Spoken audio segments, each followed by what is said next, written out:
للذين استجابوا لربهم الحسنى والذين لم يستجيبوا له لو أن لهم ما في الأرض جميعا ومثله معه لافتدوا به أولئك لهم سوء الحساب ومأواهم جهنم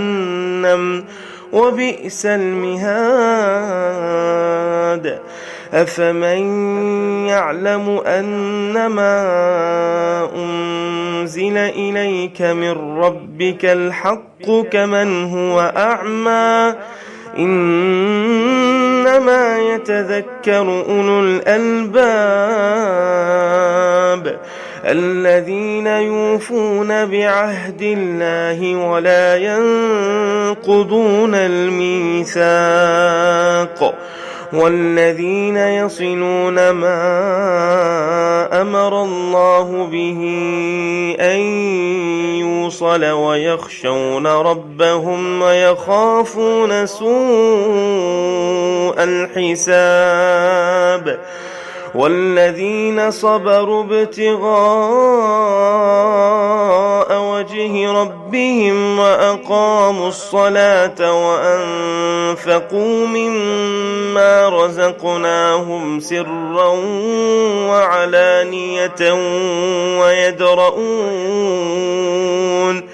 ويدرؤون بالحسنة السيئة أولئك لهم عقبى الدار جنات عدن يدخلونها ومن صلح من آبائهم وأزواجهم وذرياتهم والملائكة يدخلون عليهم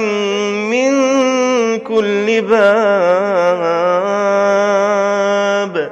سلام عليكم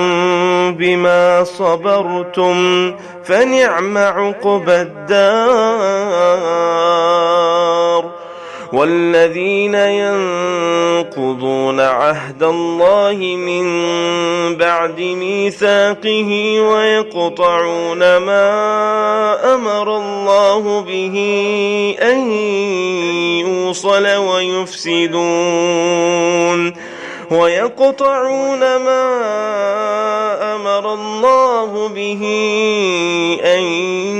يوصل ويفسدون في الأرض أولئك لهم اللعنة ولهم سوء الدار الله يبسط الرزق لمن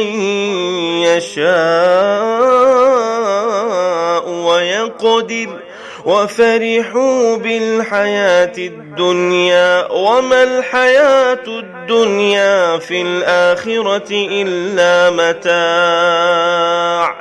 ويقول الذين كفروا لولا أنزل عليه آية من ربه قل إن الله يضل من يشاء